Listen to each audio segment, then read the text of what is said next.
ஆத்தாடியாத்தா இந்த வேலு வெடியை மட்டும் கையில பிடிச்சி வெடிச்சிடாதீங்க. அப்புறம் நீங்க தான் முருகன் சொல்லி பழனி மண்ணில கொண்டு போய் நிப்பாட்டிடுவாங்க. ஆனா இந்த வேலு வெடியை கையில பிடிச்சுதான் வெடிக்கணும், ஒண்ணும் செய்யாது. ஏன்னா அந்த கடை பேரு வீரவேலு கிராக்கர்ஸ். அடேங்கப்பா, இவங்க வெடிய காம்போக்கு மேல காம்பரை அடிச்சு நோக்கி இருக்காங்க. உங்களுக்கான தீபாவளி ஆஃபர். 3000 காம்போல 50 ஐட்டம்ஸ் வெடி இருக்கு.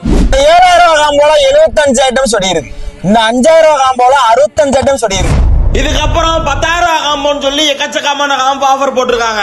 இவங்க இந்த 3000 காம்போ வாங்கினா இந்த வெடிப்புலாம் ஃப்ரீ. இவங்க இந்த 5000 காம்போ வாங்கினா இந்த வெடிப்புலாம் ஃப்ரீ. இவங்கிட்ட 7000 காம்போ வாங்கினா இந்த வெடிப்புலாம் ஃப்ரீ. இவங்கிட்ட இந்த வருஷம் புதுசா லான்ச் ஆயிருக்கிற இந்த சிலிண்டர் வெடி அடிப்பட்ட கலப்பிற. இவங்கிட்ட காலையில வானத்துல வெடிக்கிற ஸ்மோக்கிங் வெடி இருக்கு. இந்த கடை எங்க இருக்குன்னா சிவகாசி சாத்தூர் ரோடு மேட்டமலையில அம்மன் டவுன்ஷிப்ல தான் இந்த வீரவேல் கிராக்கர்ஸ் இருக்கு. இவங்க நம்மளுக்கு பார்சல் அனுப்பிட்டதுக்கு அப்புறம் வெடியப்புல வெடிச்சு பார்த்தா ஆகா ஏரியாவே களை கட்டிருச்சு. இவங்களோட நம்பர் டீடைல்ஸ் வீட்டுல கொடுக்குறேன். மறக்காம இந்த கடைக்கு வாங்க. உங்களுக்கு 80% ஆஃபர் இருக்கு. தீபாவளி வாழ்த்துக்கள்.